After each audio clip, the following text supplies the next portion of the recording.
Okay, let's continue. So, kung tutuusin, 12.5, di ba kaya na yung ng 2.0 yun, di ba? Kaya na, di ba? 12.5 lang eh. Pero ginamit natin ano, 5.5. So, which is 1, 2. So, which is 2 steps higher. Di ba? 2 steps higher. So, mas mataas ng dalawa. 2.0, 3.5, then 5.5. So, 1, 2. Meron kami nun. Sapat na dito sa 125 sa 38 square millimeter. Alam mo, ginawa ng boss ko, 4 steps higher. Ang na-compute namin, 115. Di 115 amperes lang, ano? THW wire. Ito siya, di ba? So, 115 yan. So, 115, kaya na nitong 125 yun. Tama ba? 38 di ba? Ginawa niya, nag 4 steps higher siya. So, we have 1, 2, 3, 4. Ginawang 100. Bakit 100? Maraming design, ganun yung ginawa, in-oversize. Halimbawa, nakuha, 50. 4 steps higher. 1, 2, 3, 4. 1, 2, 5. 6 steps higher pa. 4, 5, 6. Bino mo, naging 200. 60 lang, sapat na. Bakit in-oversize? Kayong mga engineer, sobra-sobra eh. Paano yan? What are the reasons?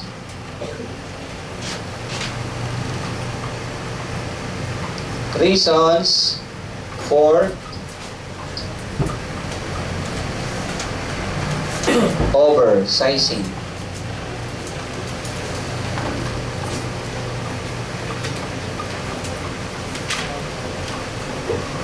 The conductors. Okay, number 1. Tama naman yon. Sir, pag nagkabit, at least may allowance na, di ba? Ang tawag ng class for future load growth. For future load growth. Kasi, magdadagdag ka ng mga load mo di ba? Seminar ako Yan yung sinabi. O ano pang reason? Wala nang makasagot. Wala nang... O sige, ako, tatanungin ko kayo yung mga ii muna. Sige, ano pang dahilan? Ba't nag-oversize ng wire? Ano pang dahilan? Kung naalala nyo dun sa tinuro, dun sa systems design nyo nung 5th year kayo, 4th year. Anong reason?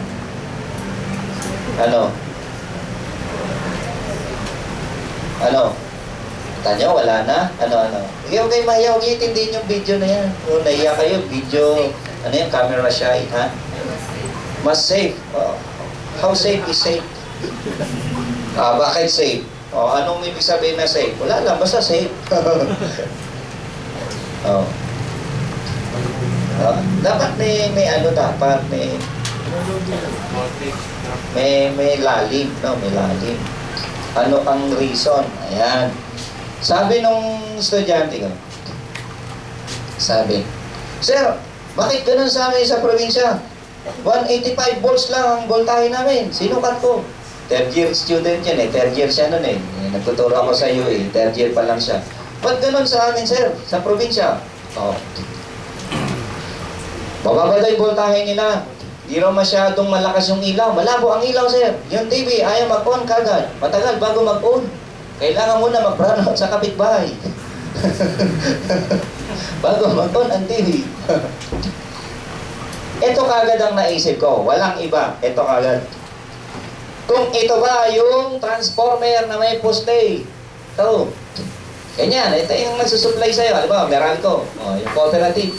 Asan ba ang bahay mo? Ay sir, nandito ang bahay namin. Ayun, kaya naman pala, 2 kilometro mula sa poste ng Meralco. Ng cooperative. Napaka layo. Concern dito yung voltage drop, tama ba? Yan. Pag-usapan natin yan, yung mga voltage drop na yan. Ano ba yung pwede kong burahin?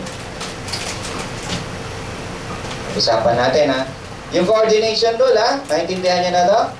You have to coordinate the two. Okay? Basta tandaan nyo yung sa coordination mo. Isipin nyo lang, kung ano yung breaker mo, dapat yung ampacity na nakakabit doon, yung wire, dapat ka-size ng breaker mo. O kaya, mas malaki yung ampacity ng wire kesa doon sa breaker or safer. No? Mas safe yun.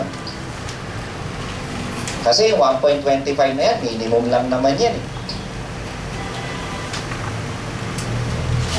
Pero wala kayong makikita ng equation na yun, no? Yung ampere trip less than the ampacity of the wire, wala kayong makikita sa PEC niyan. Okay. Tayo dito. Future load growth. What is the next? Kasi di ba, may resistance tong wire, tama? Ano ang formula ng resistance? Rho L over the area. Resistivity, length over the area.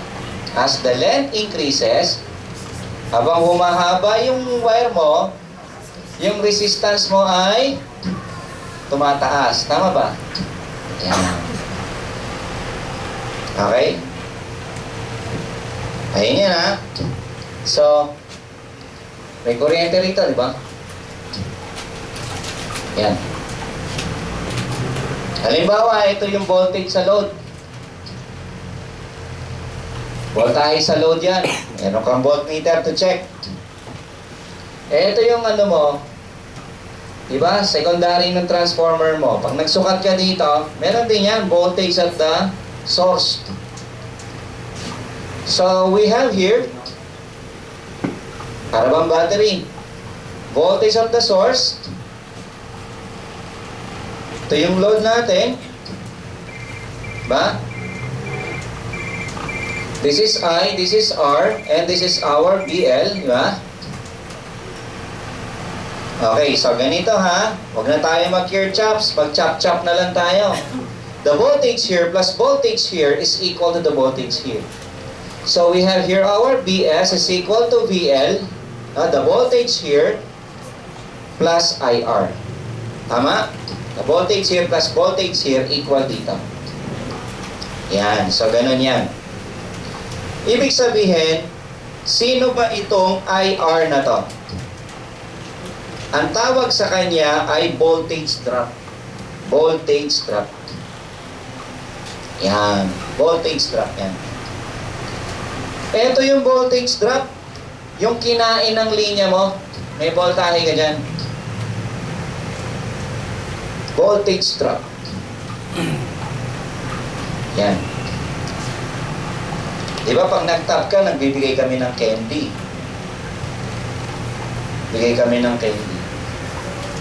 Yung isang plastic ng candy, bakit bukas na ito? Papamigay natin sa top 1, tapos bukas na yung candy. Dahil mga kasama. Napawasan ng 5 candy. Voltage drop. Oh, ito, panganay. 100, bigay mo dun kay Bunso. Baon niya yan, ha? Ako tatay niya, halimbawa. Oh, baon mo ito ngayong araw, ha? Kay Bunso ito, 100 pala, yan. Na-receive niya ngayon, hindi 100, 70. O, saan napunta yung 30? Nasa bulsa mo, voltage drop.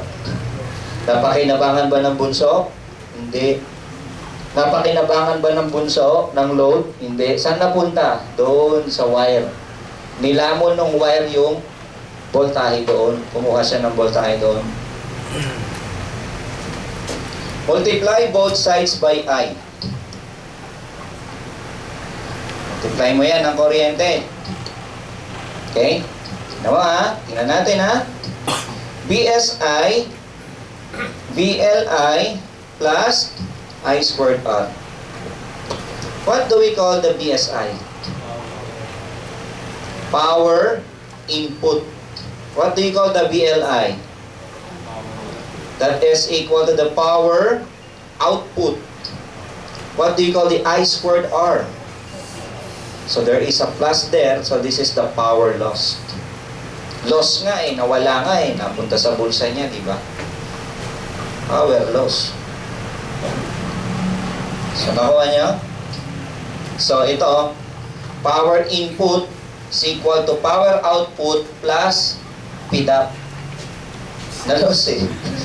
Yan na yung pidap. Di ba?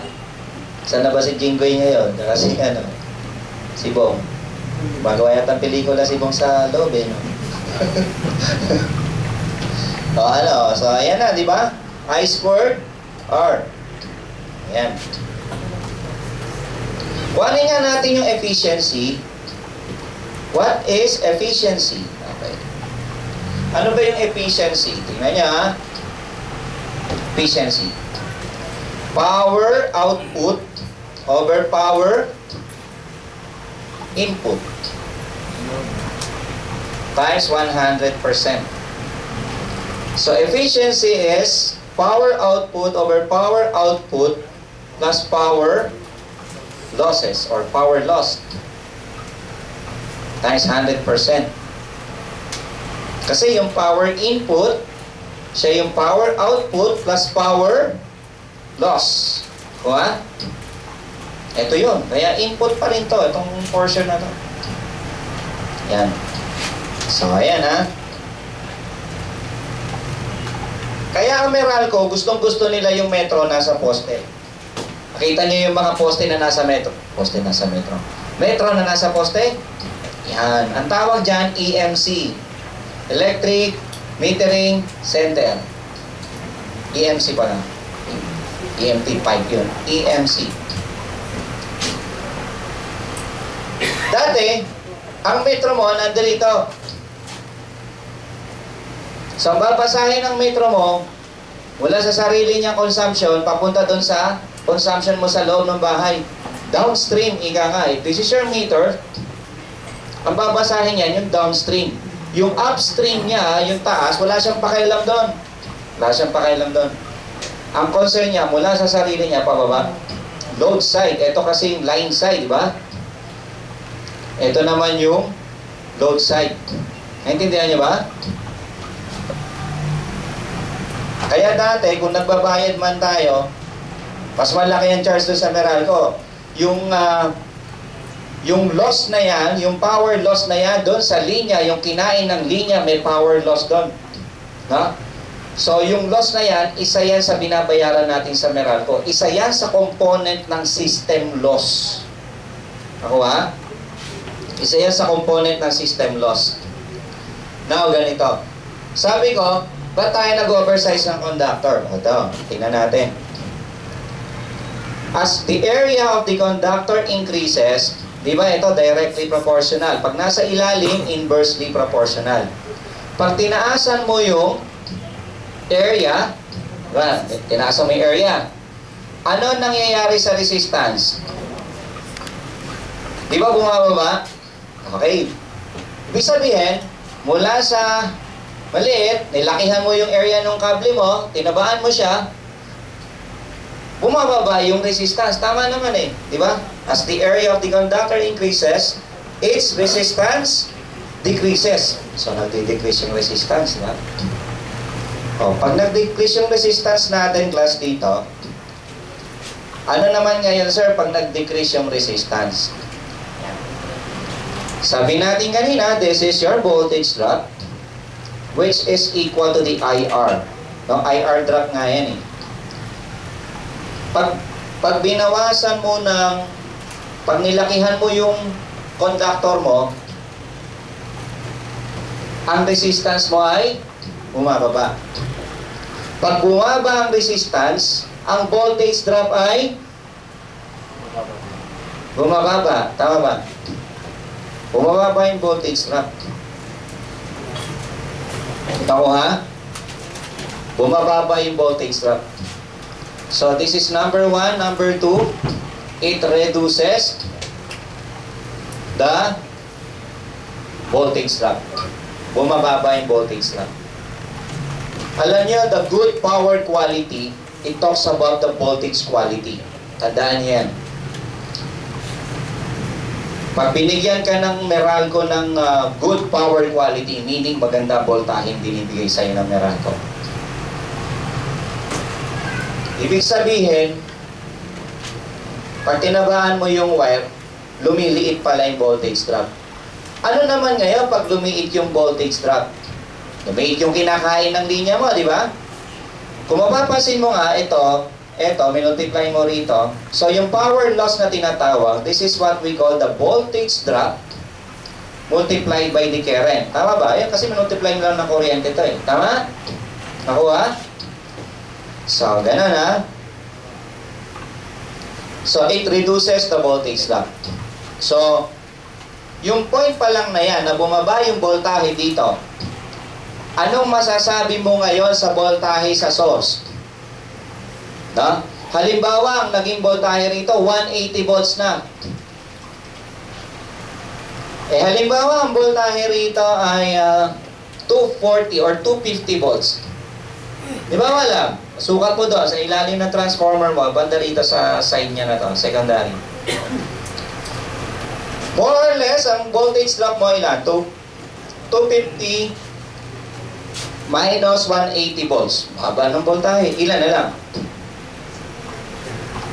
Ilan yun? 250 minus 180. 70. Ibig sabihin, yun yung nilamon nung ano. No? Kinuha ng wire. Di ba? Kinuha ng wire to, 70 amps. 70 volts. Kinain lang nung linya na yan. No? Lumiit yung 70. Halimbawa, naging 40 na lang. 40 volts. More or less, ilan ang naging voltahe dito? Ilan na? 210. Oh, medyo okay na. Kung naging 30 volts na lang ang kinain ng linya, uy, pwede na. 220, gagana na yung mga appliance. Nakuha nyo? So, yung kanyang voltage drop dito na kinakain ng wire na mahaba na to, naging 30 volts na lang. Ha? So, it reduces the voltage drop. Yan, tingnan nyo pa ha. Inihimay ko sa inyo ha. Voltage drop. Lumiit yung voltage drop natin. Okay? So, lumiit yung voltage drop. Ito yung supply mo, galing Meralco. Ito yung bahay mo. Ito yung sa linya, di ba? Okay. Ngayon, ganito. What can you say about the power loss? Bumaba yung voltage drop. What can you say about the power loss? Di ba bababa rin? Tama ba? Tama, bababa din yan. Reduces the power loss. Power loss. Ano ba yung power loss? Siya nga isa sa component ng system loss ng Meralco na binabayaran natin. No? So, yan, power loss. Bumaba ngayon yung power loss. Ano naman, sir, pag bumaba yung loss? Aba, pag bumaba yung power loss mo, di ba yung kilowatt hour meter? This one, yung meter natin, yung mga metro. It is an energy meter, right? Tama? So, kung ito yung metro mo, meron kang line dito, ito yung load mo. This is kilowatt hour. And this is energy, right? What is energy? That is power multiplied by the time. Okay? Time of usage to, di ba? Ibig sabihin, kung ito ay, this is considered to be the power input. Ito yung input sa ng Meralco, yung nasa metro mo doon sa poste, halimbawa. No? Ang sinusukat nito, energy input time. Ibig sabihin, pag bumaba yung power loss mo, okay, what can you say about the power input? Bababa rin to, tama ba? Tama? Okay, lagay muna natin yun. Reduces the power input. Ibig sabihin, yan yung power demand mo sa Meralco, sa utility. Bababa na lang yun. Okay. Pag bumaba yung power input mo, yung energy mo, di ba ito, directly proportional, tama ba? Bababa rin yung energy consumption mo. Oh, reduces the energy consumption. Yan, tama? Natural. Pag bumaba ang energy mo, babagal ang andar ng metro mo. It reduces your electric bill. Tama?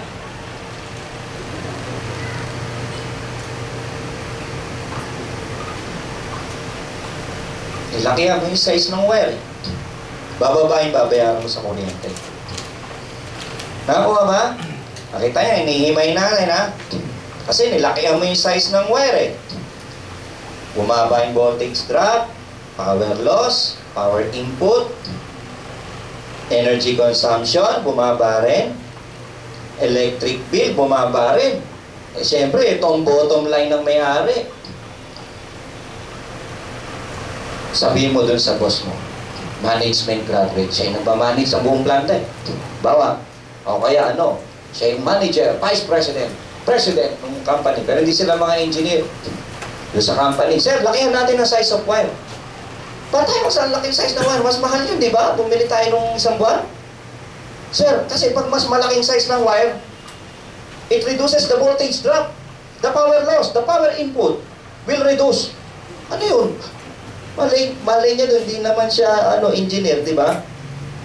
Halimbawa, COO siya. Oh. Siya ang COO. Oh. Siya ang child of the owner. Kaya siya naging COO. Anak siya ng CEO.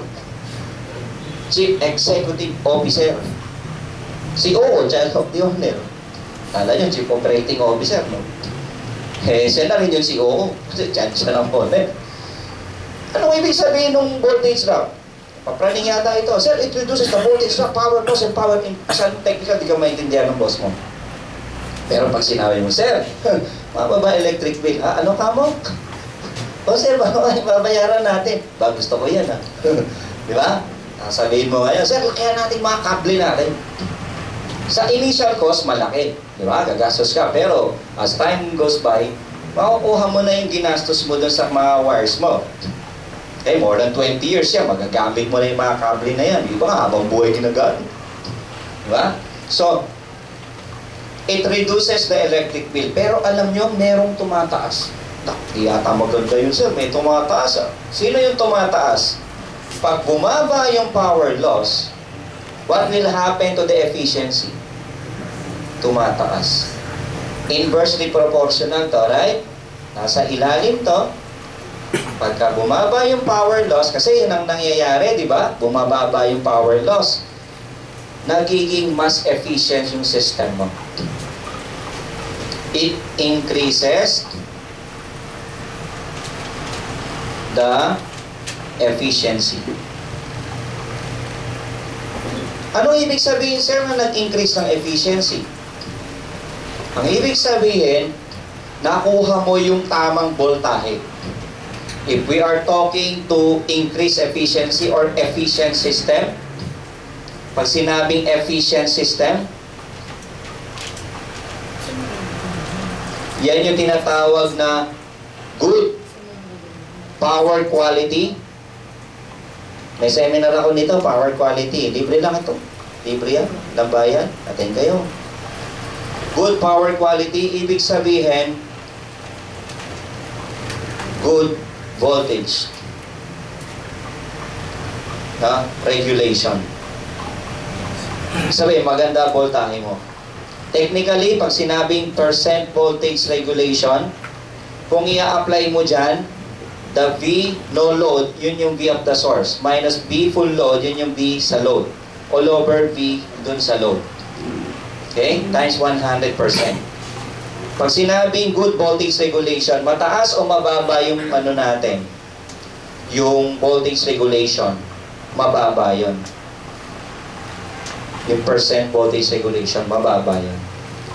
Bakit mas magandang mas mababa ang voltage regulation? Kasi ito yung sa source doon. Yung load nandito.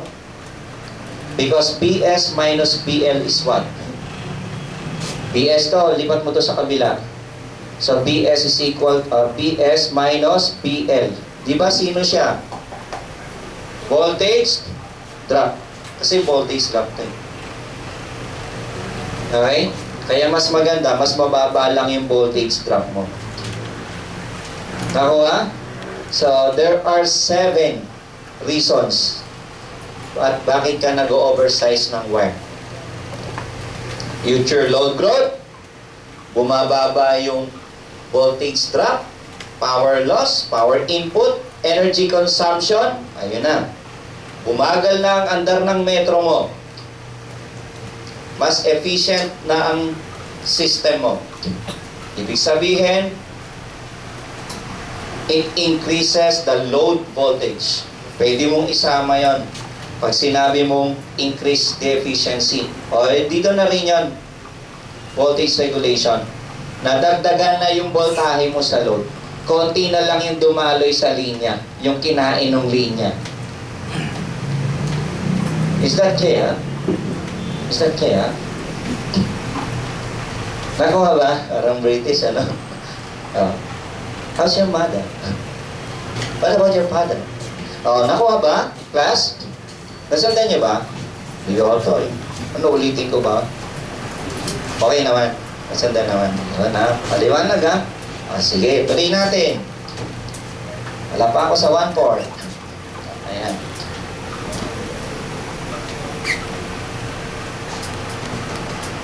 Motor installation, basic pa lang yan ha. Hindi pa yan ang hiwaga yan. Bukas ang hiwaga yan. Ha? Maraming kasukasukan yan. Alam niyo ba yung ano? Maraming lalim yan.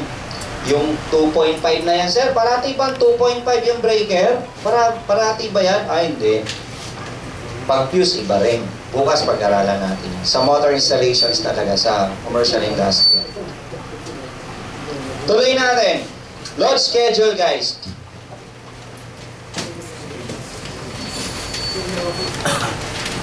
$5.5, I use 20, di ba? Okay. 20 yung aking tubo. Sa tubo naman, no? Sa raceway, wala naman problema doon. Ano yung na-size ko? 5.5, di ba? Kung tutusin, pwede pa ako ng dimedya, di ba? Pwede pa ako ng dimedya. So, 15 yun, di ba? So, yung 1/2, 5.5 na TW, 5. Diba? Hello, hello. Hello.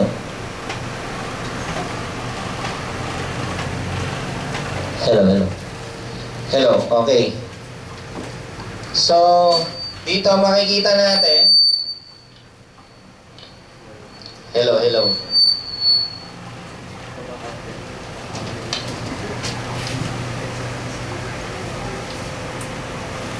Hello, hello, hello. Hello, hello, hello. Okay, next. Dito, yung ating, saan na ba tayo? Yung conduit, 5.5, di ba? So, 5.5 to, tapos to, 15 mm. Ilan ang kasya na 5.5? 5. O, kaya. Ginamit ko pa nga 20, mas malaki. Okay lang ba gumamit ka ng mas malaki? Mas maganda pa nga yan. Diba? Kasi mas well-ventilated yung tubo mo. So ito yan, well-ventilated yung tubo mo. Malaki ang space mo for air passage. Okay?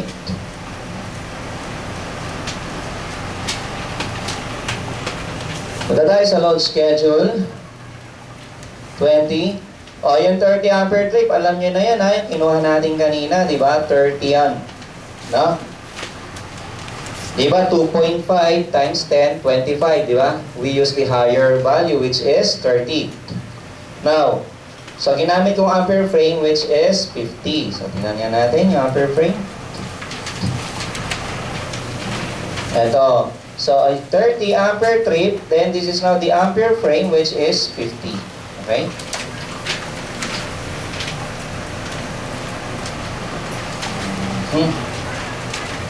So, tapos na yan.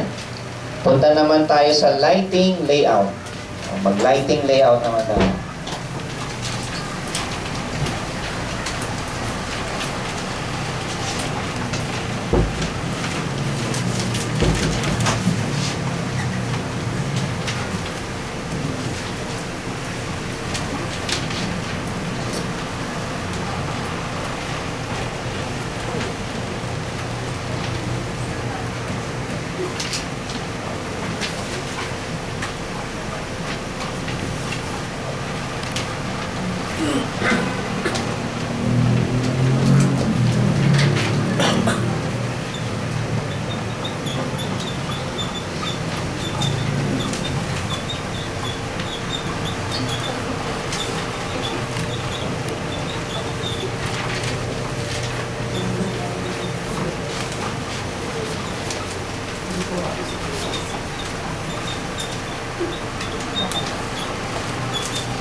Sir, Okay. pwede mo mabos sa balik. Hmm. Sir, hanggang ilang percent po yung po pwede natin i-oversize? Kasi sabi nyo kanina, yung Ilang percent? Nasa iyo. Nasa iyo. depende na po yun. Hmm. Kasi sabi nyo kanina tumalon ng 4. Oo. Meron yung 6 steps higher pa. Meron pa nga 8 step higher.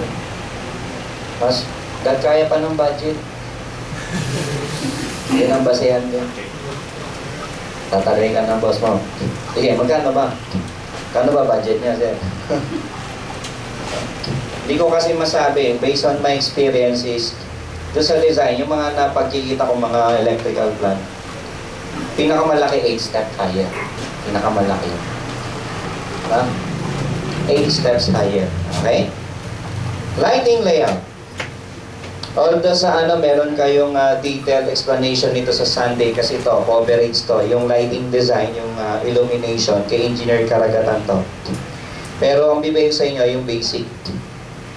Based on the PEC, provide 100 watts per lighting outlet. Paano nga kung chandelier o kaya mga mercury lamp, metal halide lamp, high pressure sodium, matataas na yung wattage na, di ba? 500, di ba? 250 watts, matataas na mercury lamp. So, mali na itong 100 na to. Okay? So, based on the actual load analysis method, consider the actual wattage. Ito ang the best, no? Kung ano yung wattage ng lamp, yun ang ilalagay mo sa load schedule. Halimbawa, kahit, ito kasi very general no? Halimbawa, 14 incandescent bulb. O, dilagay mo. 14 fluorescent lamp. Mas specific, mas maganda. Yun ang ilalagay niya sa description of load. Nakuha? So, ganun ha? Okay. Pag-aralan natin yung circuit number 1. There are 14 light outlet. Ito. 14. So, nasaan ba sa circuit number 1? There you are. This one. You see this one? This is circuit number 1. I-redraw ko lang po siya ha.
So, ayan. So, combination siya ng mga ilaw. Say you have incandescent bulb or pin lights.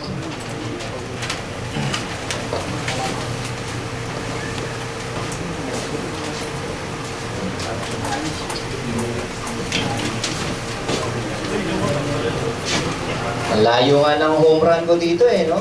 Nandito. Yan. So, huwag nyo nang gayahin yan. Pagka kayo na nagde-design. Kung sino yung pinakamalapit, which is itong ilaw na to, so nasa kanya na yung circuit home run. Yan. Ganyan. Number 1, 2, 3, 4, 5, 6, 7, 8, 9, 10, 11, 12, 13, 14. Hindi ba branching to, class? Nakita nyo to, di ba? Isang fluorescent lamp, isang junction box, di ba? Junction box yan. Nadagdagan ng wire dito sa loob nito kasi meron pang isang branch dito tama? Malay ko nung nagde-design ako niyan, malay ko sa branching. Hindi ko alam yan. Paano natin tatanggalin yung branching? Madali dito sa board, no? Burahin mo lang. Ay, nabura ko na. Ano pa ba? Sige nga, saan ko ikakabit si number 9? Sige nga, mag-suggest nga kayo. Tingin niyo sa maganda. Dito sa 10? Nabulin ko sa 10? Ito?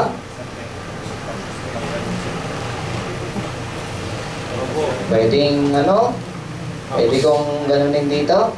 O di, para isang continuous flow na lang siyang ganun. Diba? Yan. Pero siyempre, niremedyohan lang natin yung dati kong ginawa, di ba? Pag kayo na yung magde-design, anticipated nyo na yon, tama? Walang branching. Di ba? Walang branching. So, ganyan dapat. Siyempre, maglalagay ka ng ano, no? Lalagay tayo ng switch. Ito yung switch. Diba? Ayan, ito, di ba? Siyempre, pag naglagay ka ng switch, dito nilalagay yung switch. Kasi ito yung bukas ng pinto, di ba? Tama? Wall yan. Ito yan, di ba? Huwag kang maglalagay dito ng switch, yung pagbukas ng pinto, dito, nasa likod. Para ka naman O-blocks nun. Pag ganun ka pa, di ba? Madilim. Pag ganun mo, may nakatayo pala doon. Di ba? Dapat dito lang siya. Pag bukas nun, dito mo lang ilalagay yung switch. Yan. Basic naman, ano? Common sense lang. May CR dito, ano? May switch doon, ano? Ayun. Kung S2 dito. Kaya yun, ganun yung switching. Okay? Sir, ilang ilaw sa 20 ampere branch circuit? Walang pinag-uusapan doon. Na? Well, kung kakalculate mo sa tigwa 100, isang circuito nga, 20 ampere, may nakita ko, 30 mahigit yung ilaw. Ano ang bottom line? For 20 ampere, circuit breaker, ilang volt ampere? Ilan? 3680 ba yan? Pakicheck nga kayo kanina. For? Ano? Yung volt ampere, yun na rin yung watts, ha? Madalas i-equate yan sa design. Pag 30 ampere, sa mga high-rise building, ginagawang ilaw na 30 para marami kang maikarga. Ilan to? 5,000? Ilan? 30 times 230 times 0.85 520. So this is volt ampere. That is the bottom line. Okay? Yan ang mahalagang dapat malaman dyan. Okay? Pag meron kang 20 ampere na breaker, again, dapat huwag kang mag-exceed sa 80% yan, which is 0.8, 16 ampere. Ito kasi ang pinakamadaling maintindihan, malaman. Huwag kang sobra sa 80% of the size of the branch circuit. The size of the branch circuit is the size of the circuit breaker. So this is your 30 amp times 0.8. This is equal to 24 amperes. Okay? So, ganun yan. Ngayon, basta ang mahalaga, huwag kang sobra sa mga value na to. Then, again, it is your option to follow the good engineering practice, which is what? Not 80%, that is only, how much? 50% loading. That is a good engineering practice. Okay? Okay. Meron kang certain area, gusto mo maglagay ng ilaw. 12 meters by 10 meters.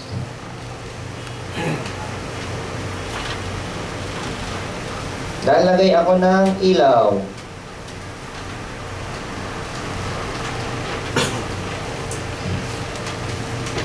Sampung metro, 12 metro. Ang area natin is 12 meters by 10 meters. So this is 120 square meter. Ilan ang pwede kong lagay na ilaw dyan? Okay? This is just a rule of thumb in practice. Although sa lighting design, maraming pasikot-sikot dyan. Yung mga lux niyan, yung mga lumens niyan, no? Ina-calculate yan. Tuturo sa inyo yon ni Engineer Karagatan. Sa kanya kasi talaga yung illumination design. Okay? Tuturo ko sa inyo yung rule of thumb based on practice.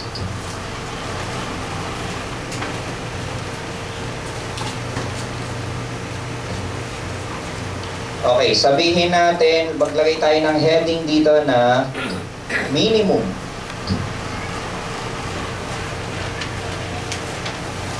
Number of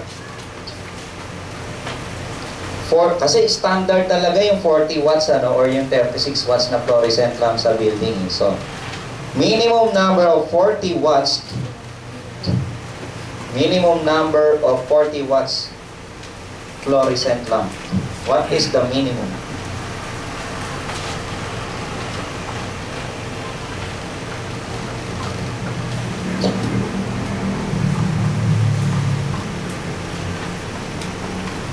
A 40 watts fluorescent lamp can illuminate.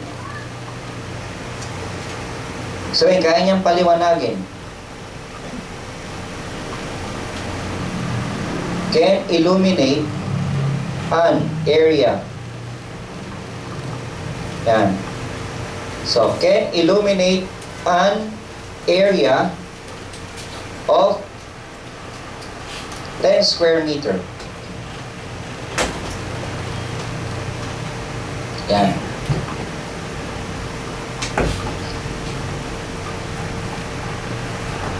Square meter. Kaya niyang paliwanagin yun. Sample. Area is 120 square meter. What is the minimum number of fluorescent lamp? 120 square meter. Then, kada 10 square meter, meron tayong isang fluorescent lamp. Right? So, this will cancel out, right? What unit will be left is the number of fluorescent lamp, right? So, how much? Simply 12 fluorescent lamp. So, meaning, you can put your fluorescent lamp here.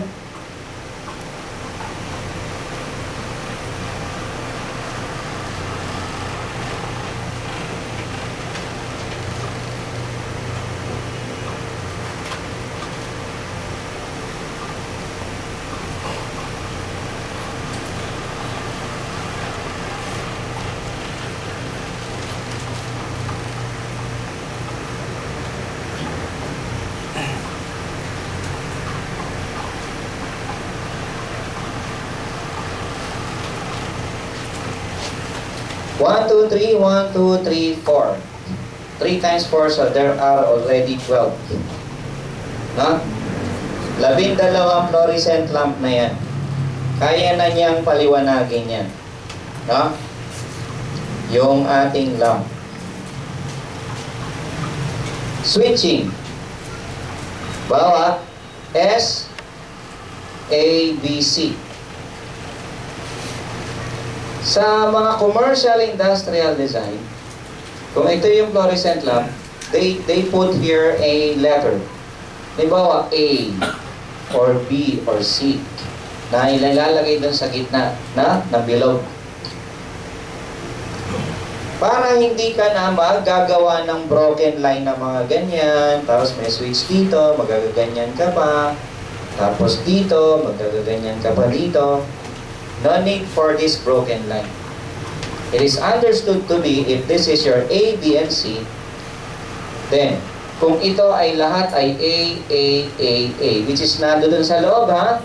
Ito naman ay B, B, B, B, C, C, C, C. Understood na yun ng magkakabit nun.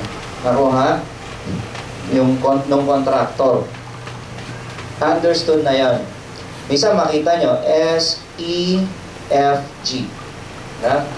So, ganun na ibig sabihin nun. Okay? So, kaya niyang paliwanagin yan. This is a rule of thumb. Yung 40 watts, kaya niyang paliwanagin.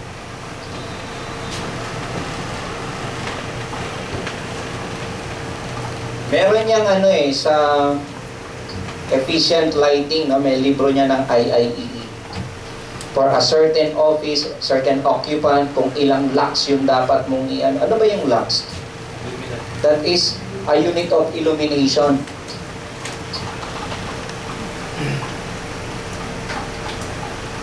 E. Ba? E is equal to the flux over the area.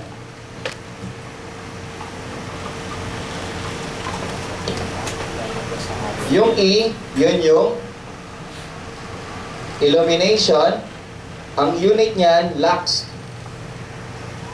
Yung P, yung tinatawag na luminous.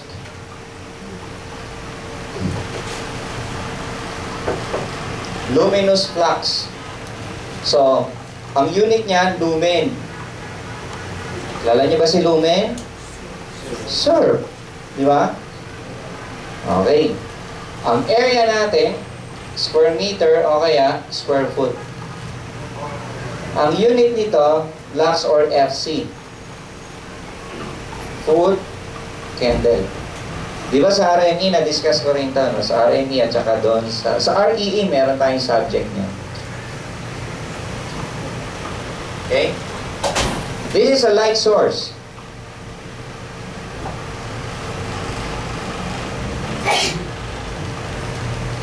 May light source. Tapos meron ka ditong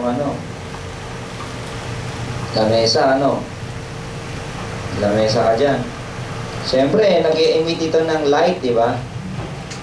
There is a light ray. A certain area, halimbawa, ang illumination dito, 100 lux, which is equal to 100 lumens per square meter. If you have a table that has 1 meter by 1 meter, ibig sabihin, there are 100 luminous flux. Ito, 1, di ba ito, 1 na to. 1, 2, 3, 4, 5, 6, 6, 7, 8, 9. Sige, gawa 100 tayo.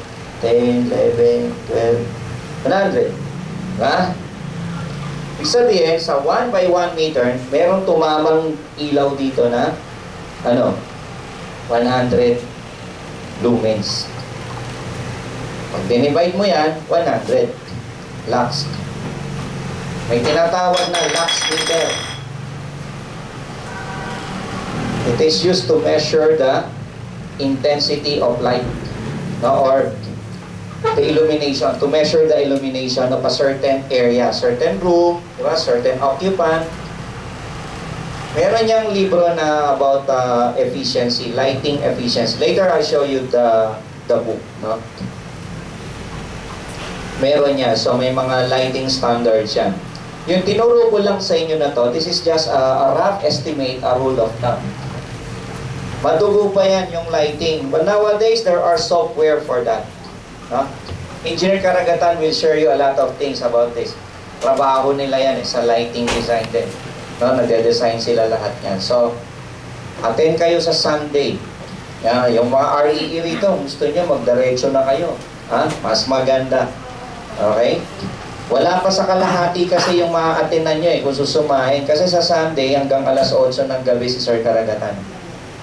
So, ibig sabihin, wala pa sa half yung matingan nyo rito.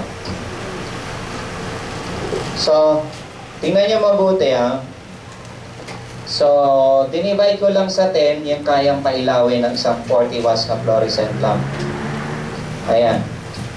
So, ginagawa ko sa mga estudyante ko, yung nakaraan sa RTU, kuha kayo ng mga plano, contractor, o kaya sa City Hall, manghiram kayo ng plano. Mas maganda nga, sign and seal pa eh.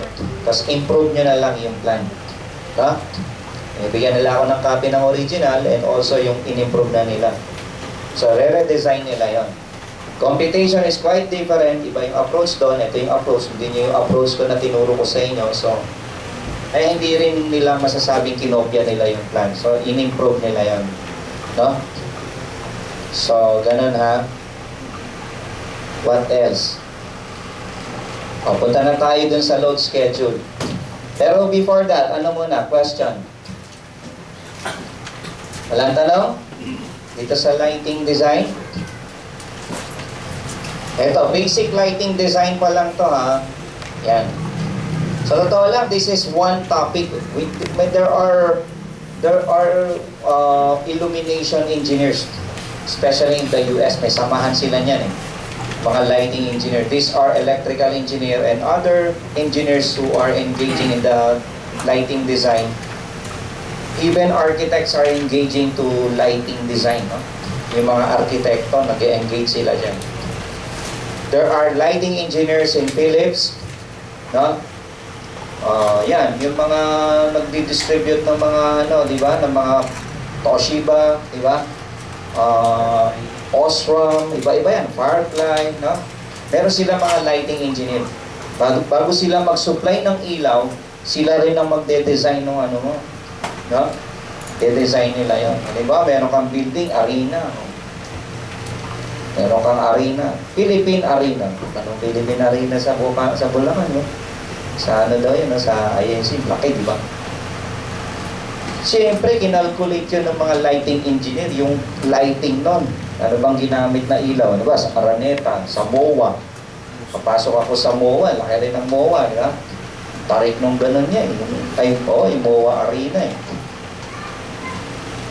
So, pag ano yun, halimbawa, ginamit nila doon is metal halide. No?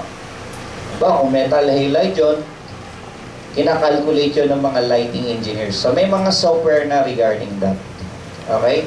Pero ako, yung basic lang yung masashare ko sa inyo, mahabang ano yan, mahabang kwento yan, mahabang lecture yan, pagka diniscuss natin yung full detail yan. So, just the basic lang.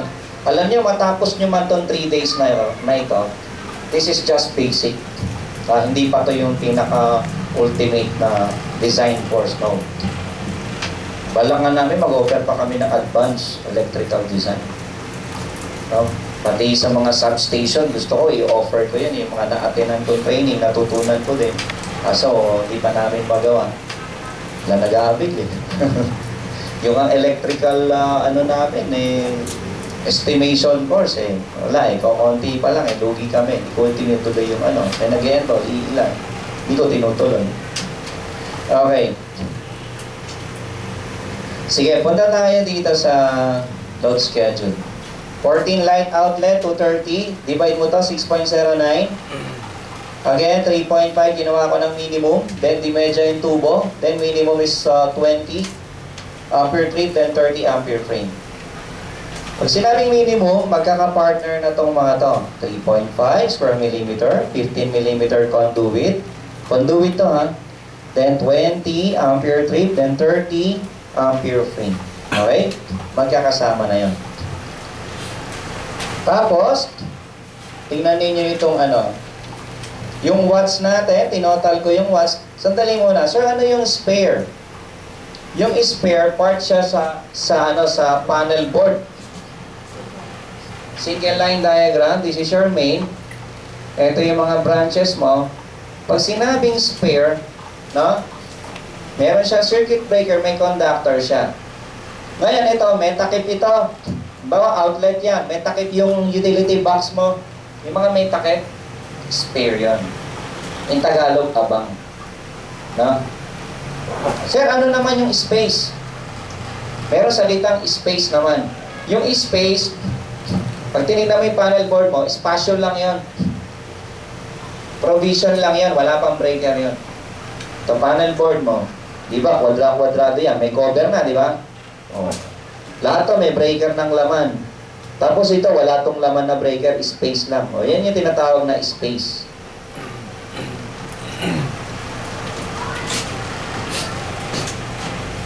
$100 watts ang allotment mo rito, 1,000 watts, nasa iyo no? Pero bahay lang naman niya, 1,000 watts. Nasa sayo ngayon kung ilang watts yung i-allot mo. Commercial industrial, 1,500 or even more than that, 2,000. Nasa iyo, nasa discretion na ng designer to. Then the spare, it can, depende kasi sir, ilan ba yung panel board.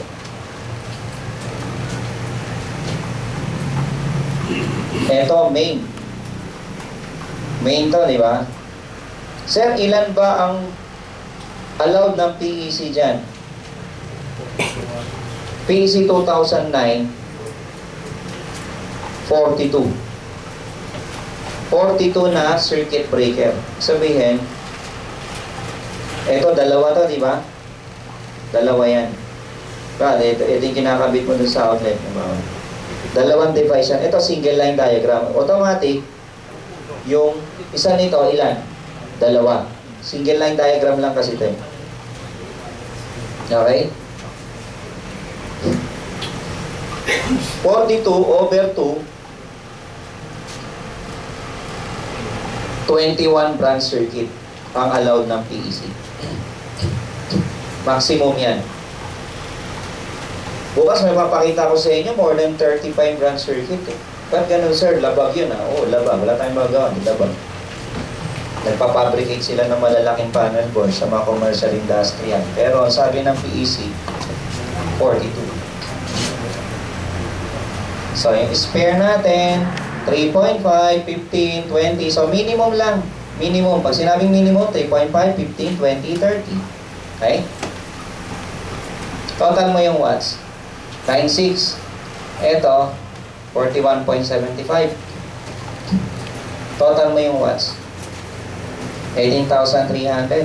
Ito, amps. 79.58, di ba? So, tinotal. Ito. Ayan. Second and third floor to class, ha? Ito, ground floor.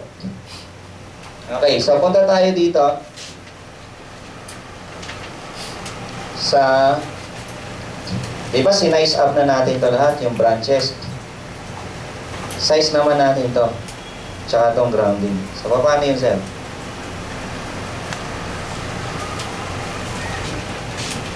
Dito. So, sige, kopya muna kayo, ha? Burahin ko lang to.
Okay, let us go with service entrance computation.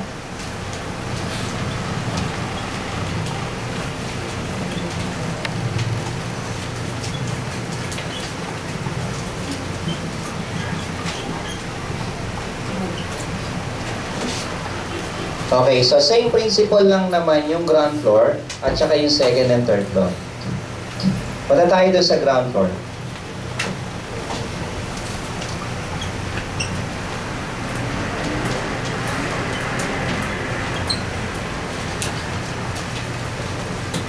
Diba, nakuha natin yung total current, 41.75, ano? Size of conductor, kunin natin yung size of wire. Ha? The size of wire will be equal to the total current. Saan napunta, sir, yung ano? Saan galing, sir, yung 41.75? Ito, oh. Okay, nakuha po ba? Doon yan sa total. Okay? Ito naman, 79.58. Ito, 41.75. 41.75. So, this is I total. Siya pala muna, no? With regards to the service entrance computation,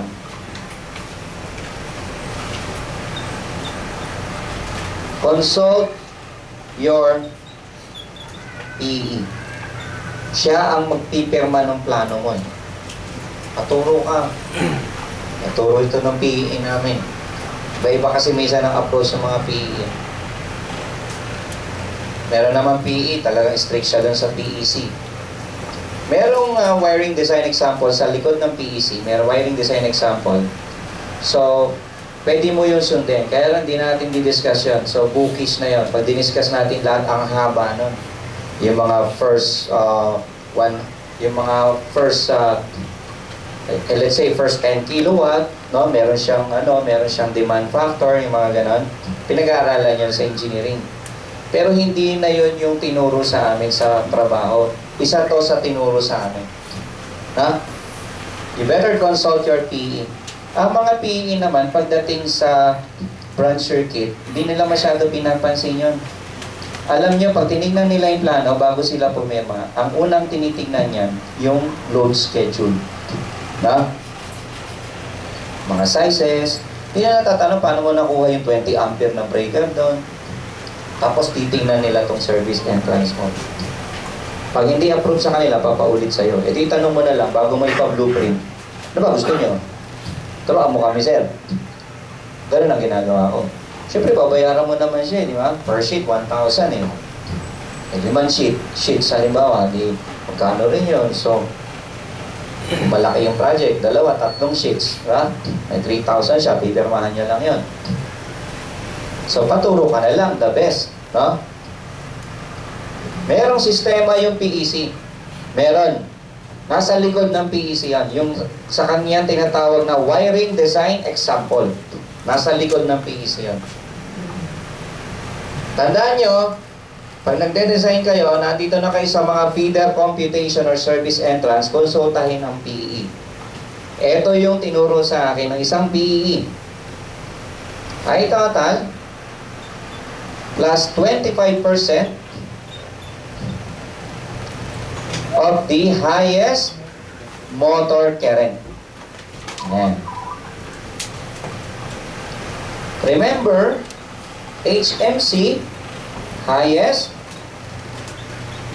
motor current. Paki-check nga ito. 41.75 plus, ito yung I total, di ba? Plus 0.25 times 10. Kasi wala namang ibang motor dyan kundi yung 10 ampere natin eh. Tama? Yung nasa load schedule natin. Paki-compute nyo nga po. Tama ba itong 44.25? Diba? Yung IY natin, 41.75. 0.25 times 10, 44.25 ampere.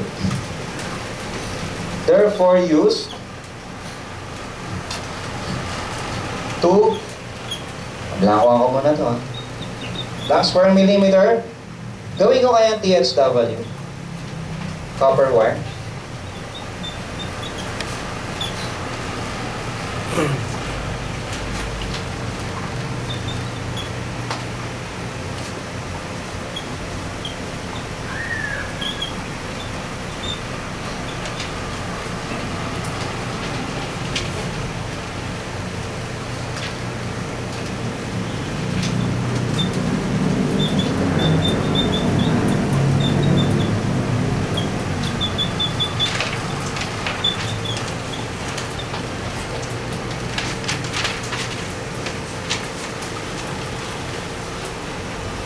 Okay, ang na-compute natin ilan yan? 44.25, di ba? Nakuha? 44.25. Punta tayo ngayon sa ampacity of the wire. Sino minimum size of wire? Sino minimum class? TSW, minimum guys. Sino? Ha? Ilan? 8.0. Sa practice talaga, 8.0 minimum na yan para sa service entrance conductor.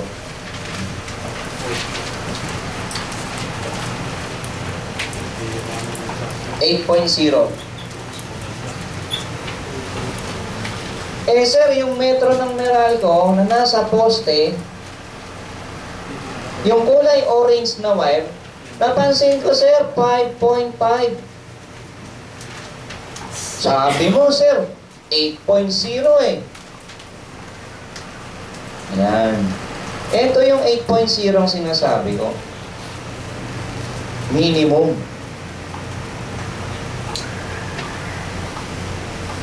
Minimum na yan. Kung 5.5 man ang Meralco rito, pakialam ko dyan. Sila nagbibigay niyan, yung kulay orange. Ang designer, ang discretion natin, ito lang yung 8.0. Dito lang sa wire na to. No? Dito lang nagsisimula. Wala tayong pakialam sa Meralco kundi sila sumunod sa PEC. Dapat nga 8.0 din sila eh, no? Sabi nila, alam niyo ang Meralco, kuripot yan sa entrada. No? Yung wire na ibibigay sa'yo, service graph, kuripot yan. Service conductor. Hindi nyo naman nagagamit lahat yan eh. Kaya na yan. Yan ang Meralco. No? Huwag niya intindihin ng Meralco. Kaya nga sa building, mas maliit yung ano eh. Yung wire na sa transformer kaysa dun sa service entrance. Usually talaga mas malaki. Yaan yun lang yun. Okay. 8.0, di ba? Okay. Ano ba? Okay, ganito. Ano ba ang ampacity ni 8.0? TSW. 50. 50. Anong na-compute? 44.25. Ayan, di ba? And, ano daw yung size kung maglalagay tayo ng ground? In blank millimeter. Okay.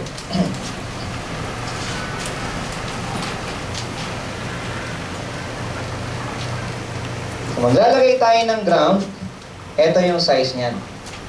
IG. This is, in practice, this is usually 30% to 70%.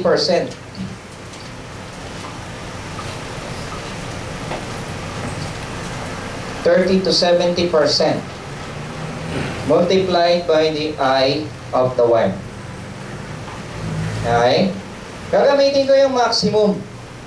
Yung mga 30% sa mga commercial industrial yan. Pag mga pambahay, 70% or 60%, it's up to you na. So, gagamitin ko yung maximum na 70%.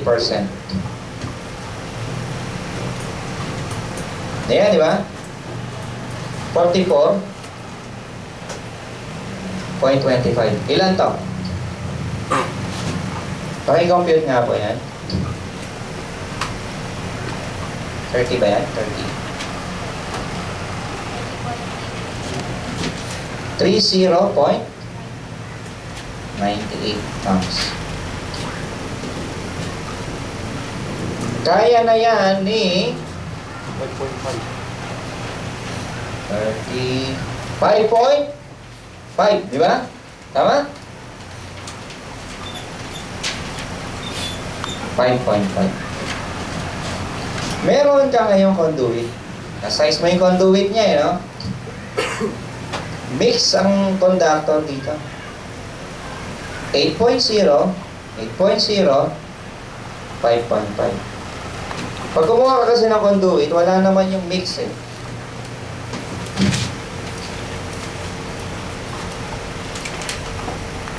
Isipin mo, imbis na 5.5, iniisip mo, logically, 8.0 din yun. Meron kang tatlong 8.0. Kung THW yan, nakita nyo to? 8.0 class, THW ito. Makasunod ba? Ito to. THW na 8.0, di ba? Ayan. Sa dimedya, ilan ang kasyang 8.0? Isa lang, no? Sa 3/4 inch, ilan? Tatlo. Tatlo to, di ba? 3? Tama ba? Tama, di ba? O, 3. Therefore, anong minimum size of conduit? 20. Tama? So, put here, 20. Nakuha po ba? So, tapos na yan. Yung ano natin, service entrance natin. Sa wire pa lang yun. Natapos. No?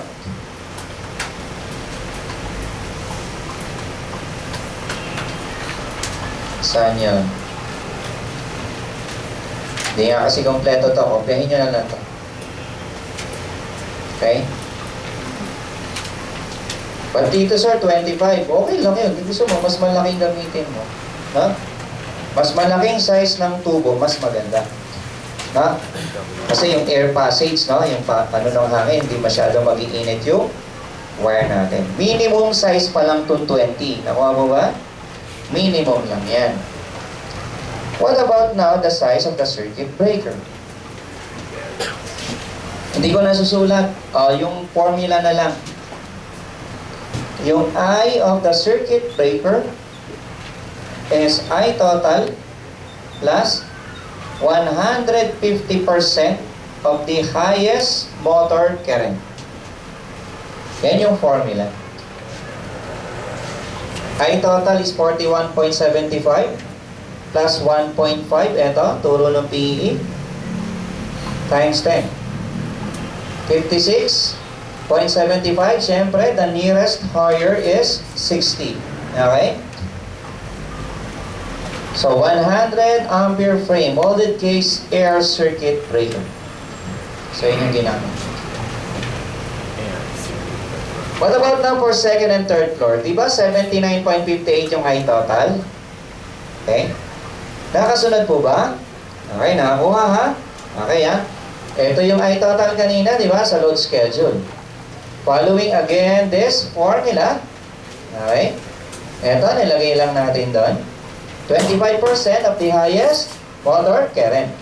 That gives us 82.08. THW yun, no? Sige nga, mag-size nga tayo for THW.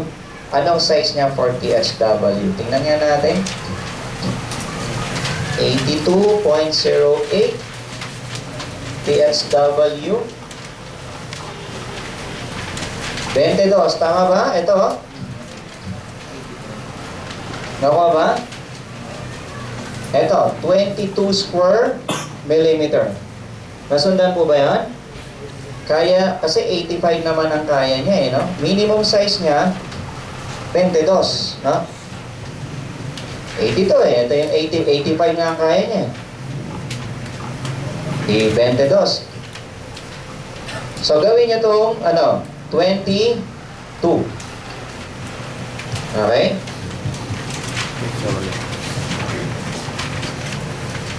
Sabihin natin, at second and third floor. Nandito yung may-ari, di ba?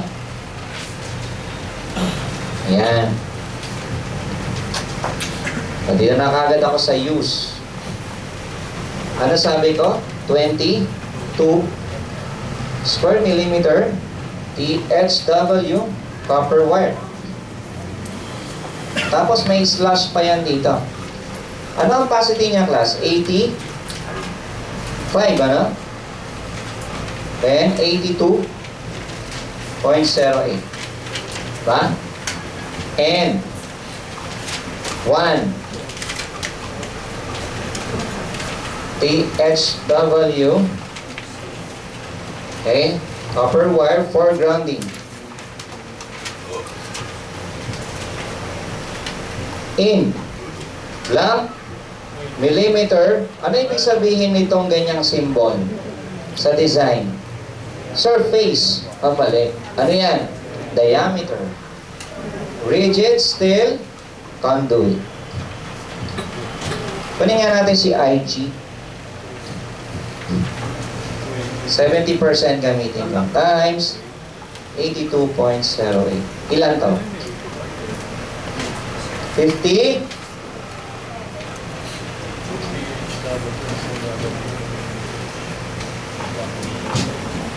57.46 amperes.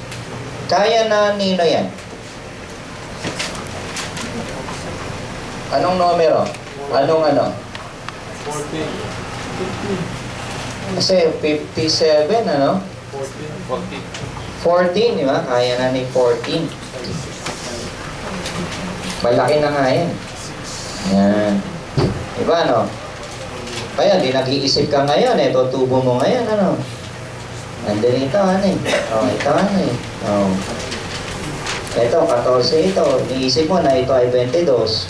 Tatlong 22. Anong size ng tubo? Anong size ng tubo natin? Tatlong 22. O, tingin tayo sa tatlong 22 na THW. Ito yun. Tatlong 22. Uno, 3. Oh, ito. Saan yun? Yun, 25. Di uno. Tama? 25. Minimum size lang. Sa tubo lang naman problema, pas. You can go higher than that. Mas mahal lang, syempre. Pero mas maganda yan. Mas malaki yung air passage, makadalo yung hangin, di ba? Hindi masyadong mag-overheating yung mga kable natin. Kasi pati yung tubo mo, umiinit din yan, lalo RSC yan, metal conduit yan. O, yan, na-size na natin, pati yung ground.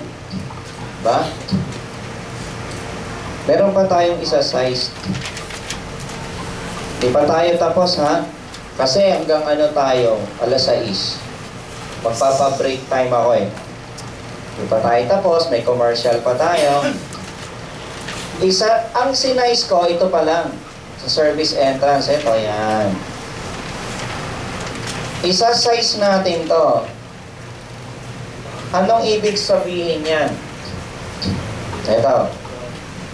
Yan naman yung grounding equipment mo. Paano sir ang pagsasize? Ito, grounding. Grounding yan. Especially pag yung ano, yung bandang metro mo, minsan sa mga subdivision, ito yung metro mo, sa ilalim, may tubo rin dito.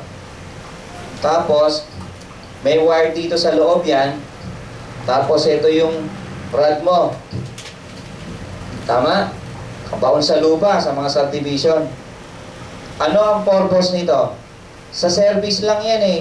Maging grounded to, nabasa, at least, mapoprotektahan mo yung metro mo dito.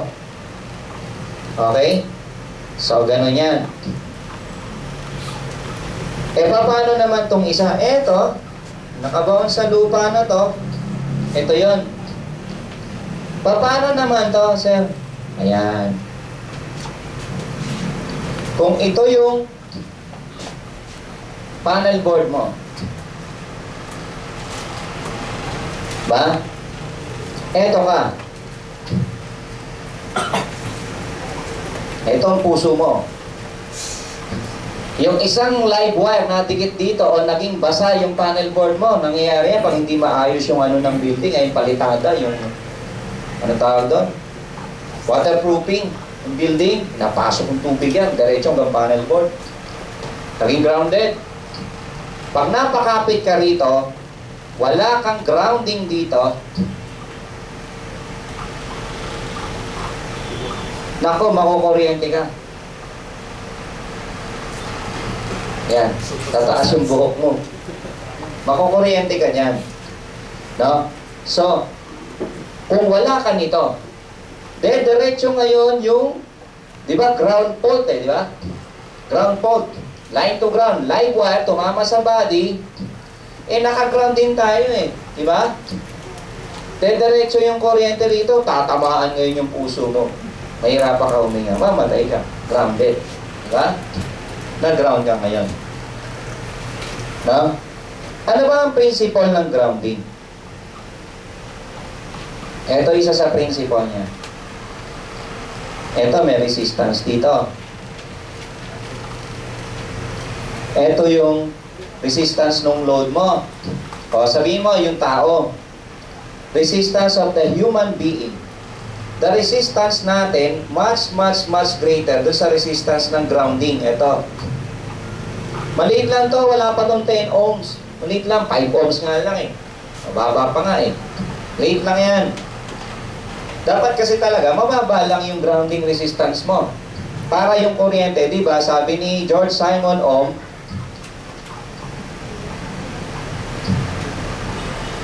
pag binaba mo ang resistance, ang kuryente ay tataas. Tama? O, binaba mo yung resistance. Mataas ang ano ng tao Meron tao, 100,000 Yung ohms yung ano niya, di ba? O higit pa. Si Kuryente King, mega ohms nga yun Tingnan ako kuryente, marami ang kaso sa labi, panay ang jumper Di ba? Si Kuryente King, nabalitaan niyo ba si Kuryente King? Binalita nung araw yun. Sabi nung engineer doon na pinag-OJT-an ko, ang daming ano yan sa Meralco sa amin Ang daming kaso yan si Kuryente King Panay ang kabit niya, panay akit ng posting yan panay ang tap niya sa mga bubong O yun. Ito. Ha? Ngayon, ito yung grounding mo, di ba? RG. Ito yung tao. Resistance ng tao. Okay. Kung wala kang grounding, pag nagkaroon ng line to ground fault, ito yung line, ito yung ground. Ito yung ground Di ba? Ang kuryente, walang ang grounding, dire-diretso sa tao. Tama? Mamatay ka ngayon.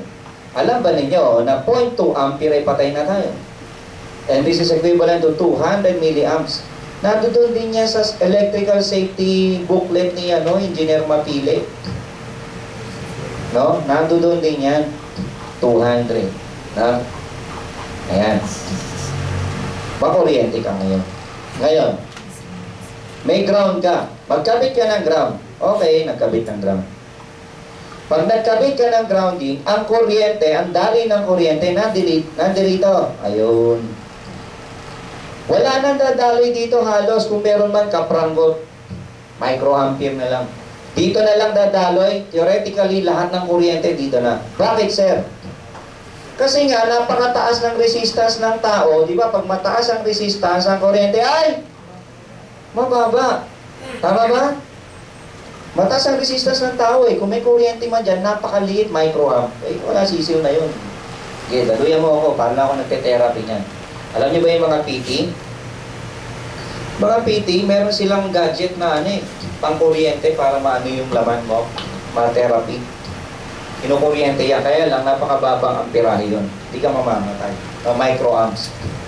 Para bang ginigising niya lang yung mga nerves mo. Ganon yan. Etong resistance ng ground, no? Napakababa nito. Try to imagine this is 100 kilo ohm and this is 5 ohm. What is 5 ohm compared to 100 kilo ohm? Napakaliit nito, tama ba? Napakalaki naman nito kaysa dito. Napakaliit na resistance, mataas na kuryente ang dadaloy, pupunta ngayon dito. Nakuha ba? Nakuha po ba yun? Napakaliit.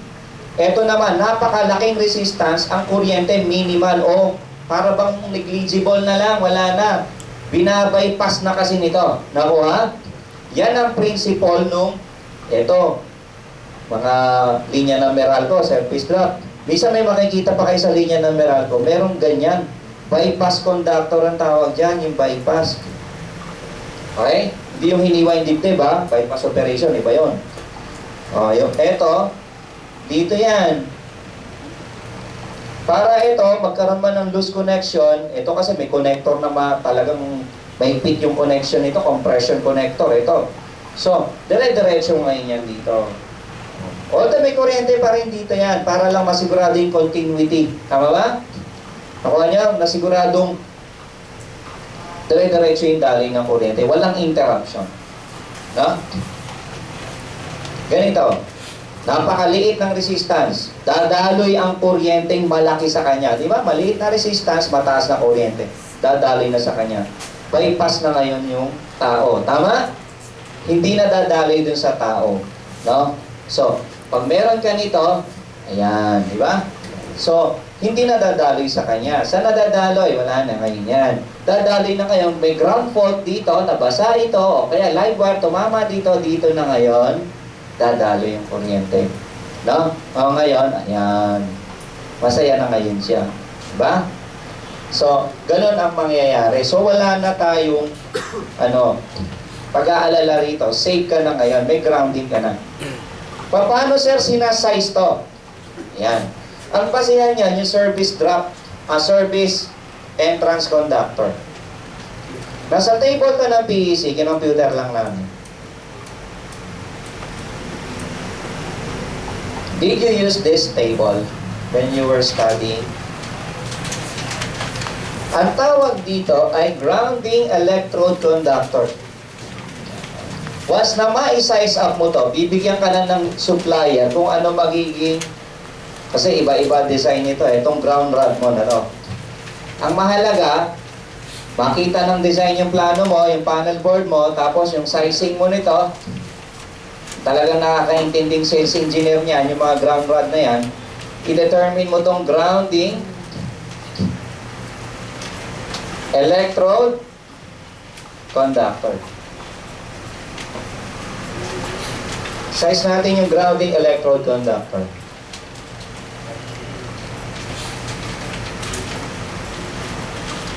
Meron tayo for copper, aluminum, para ito sa size ng largest service entrance conductor.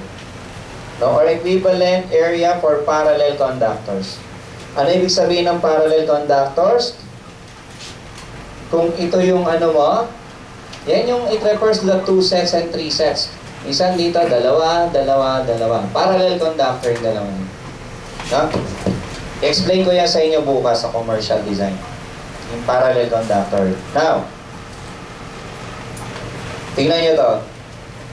Pag copper, 30 square millimeter or smaller, ano ang size ng grounding electrode conductor? Ano minimum size? To, lumabas na to sa board exam, ha? Both REE and RME lumabas na to. Okay, kaya ito magagamit nyo rin sa board. Yan. Mahilig sila sa mga minimum at maximum. Kaya pag inasa nyo, ano minimum size ng conduit? 150. Ganun lang yun, no? Maximum, minimum. Mahilig sa PEC mga examiner natin. Lalo yung mga RME rito, ha? Okay? Malaki ang possibility may lalabas dito sa mga, especially mga tables natin. O, yan. So, makita nyo dito, copper. Yung mga ampacity, lumalabas yun sa board. Eh. What is the ampacity of THW? Pinapamemorize ko yun sa RME. Pag tinuro ko yun sa PEC, from 2.0 hanggang 8.0, i-memorize nyo na. No? TW, THW, THHN, yung mga ampacity. Tatanungin, what is the ampacity of 8.0 THW copper wire? Copper lang naman yung lumalabas. Dapat kabisado nyo yung portion na yun.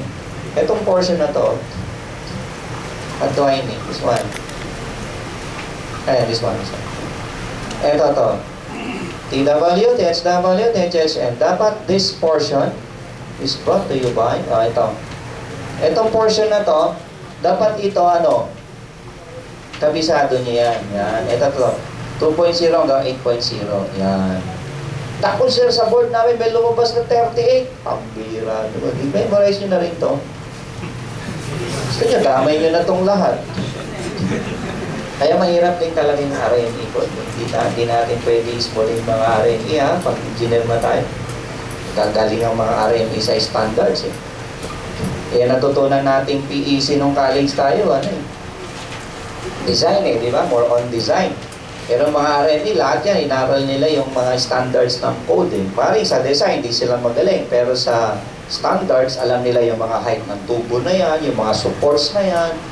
No, inaaral namin sa review ng RME. Kaya nyo ba mag-RME? RME kayo, mura lang nga lang yung ano, di ba? O mag-RME kayo, maganda rin yung RME license sa ito. Si Sir nga, PME na eh, bilang professional mechanical engineer na yan, na gusto pa mag-RME, bababa pa siya. Doktor na, nagne-nurse pa. O, di ba? So, lalo naman tayo, di ba? Yung ano, ako nga, hindi naman ako PEE.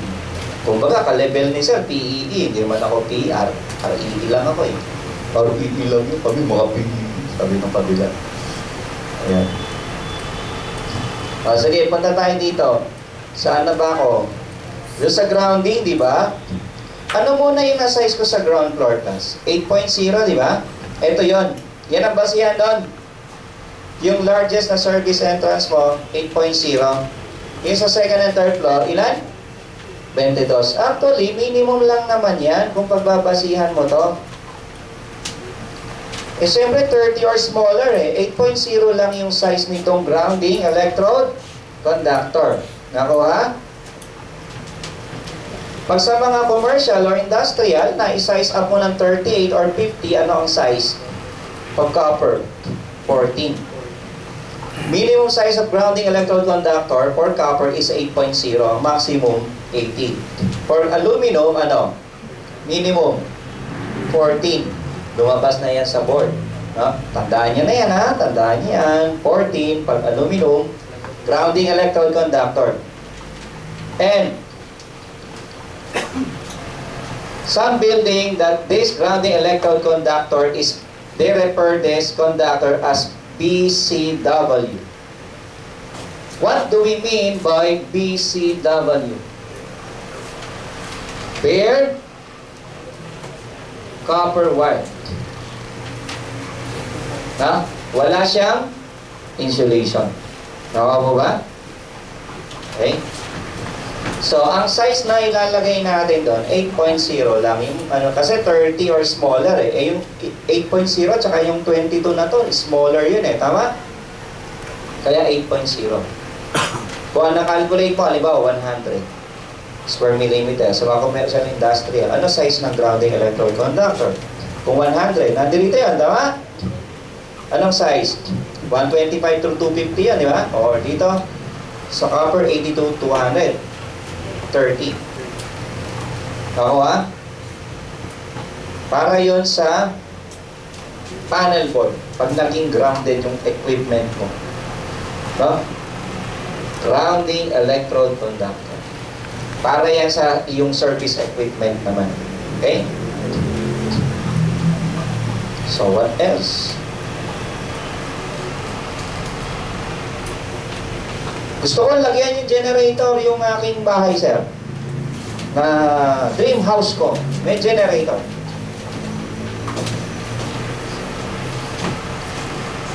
Ano ang size ng generator na gagamitin ko? Halimbawa, ayan, yung nagpagawa sa akin ng ano, design. Napakadali lang. Generator sizing. Kung di na tayo gagamit ng mga factor na yan, dali lang yan. Yung mga factor kasi na yan, bahala ng mga ano dyan eh, mga boss nyo sa design dyan, papaktoran yan ng load factor o demand factor.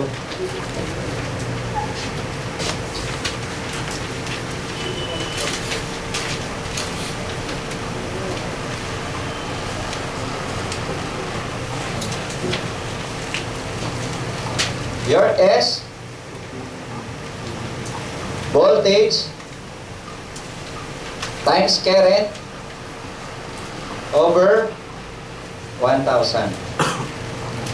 That is in kVA. Okay?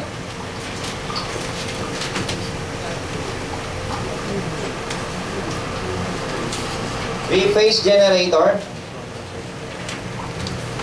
Kung three-phase, kasi meron ang bahay, three-phase eh. Square root of 3 VI over 1,000. For that case ba, punta tayo sa service entrance.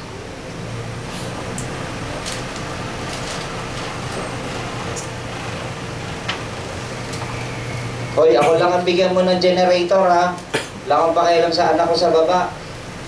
Di ba nagre-renta yung anak niya? Di ba second and third floor yung may-ari? Bigyan mo ng generator yung may-ari. Ito gagamitin mong formula ay single phase. So yung S, VI over 1,000. Ano yung ano ng may-ari? Kuryente niya. Consider mo na yung merong 25% ng motor.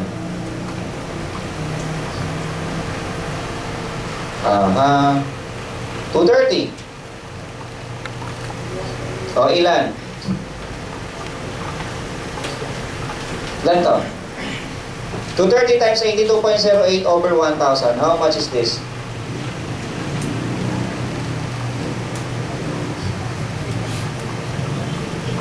Ilan?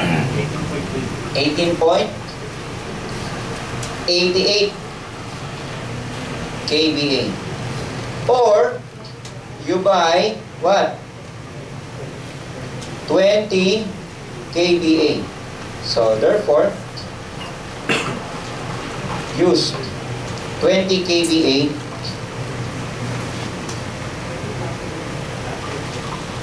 diesel-driven engine.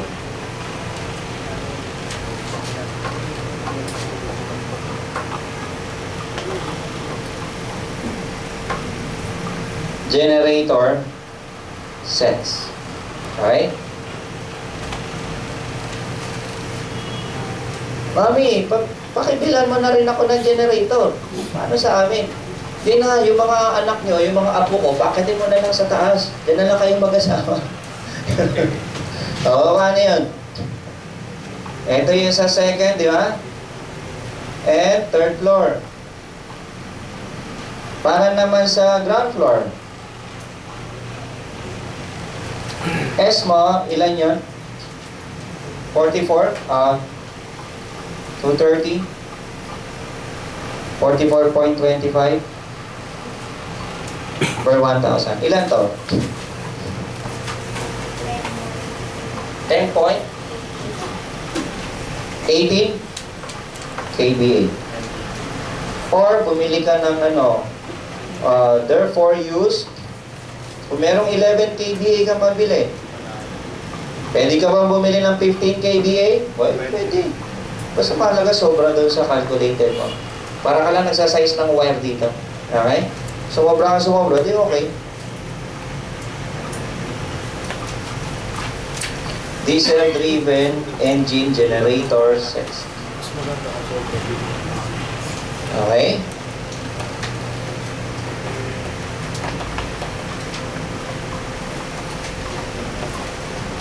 So, that's how. Meron tayong ganyan sa high-rise building design ko bukas.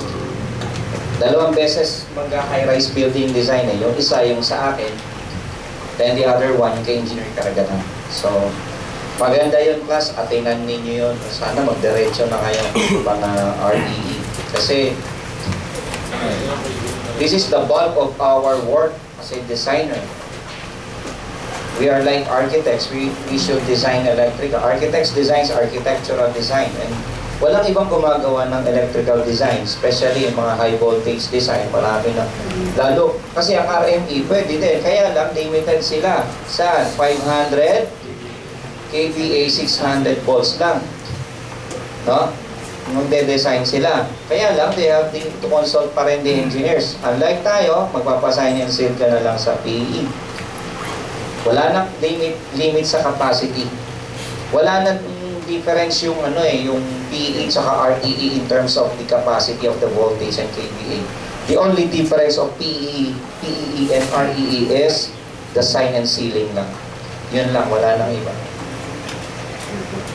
Kasi malaki kita dun sa sign and sealing lang. So, ayan. So, bigyan ko muna, that's the end of the residential design. So, let's have a 15 minutes break. You come back. We'll discuss commercial. Mag-introduction ako. Sige. Break mo.